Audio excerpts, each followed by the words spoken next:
Big boss season 7 Malayalam. അപ്പോൾ ഞാൻ കഴിഞ്ഞ വീഡിയോയിൽ പറഞ്ഞിട്ടുണ്ടായിരുന്നു 2 സ്വേച്ഛാധിപതികളെ ബിഗ് ബോസ് വീട്ടിൽ നിന്നും മറ്റു മത്സരാർത്ഥികൾ തിരഞ്ഞെടുത്തിട്ടുണ്ട് എന്നും. അപ്പോൾ ആ 2 സ്വേച്ഛാധിപതികൾ എന്ന് പറയുന്നത് നെവിനും ജിസയിലുമാണ്.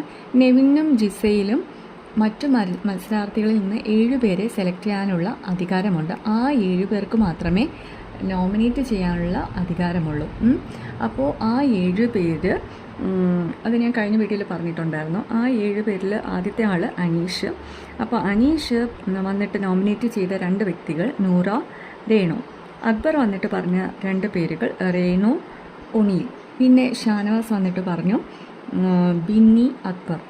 ബിന്നി വന്നിട്ട് പറഞ്ഞ പേരുകൾ രേണു, ഒണീൽ. അരിൻ വന്നിട്ട് പറഞ്ഞ പേരുകൾ നൂറ, ഒണീൽ.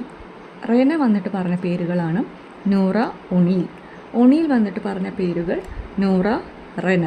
അപ്പോൾ നോമിനേഷൻ പ്രക്രിയയിലേക്ക് വന്നിരിക്കുന്ന പേരുകളെന്ന് പറയുന്നത് നൂറ, രേണു, റെന, ഒണീൽ, ബിന്നി, അക്ബർ.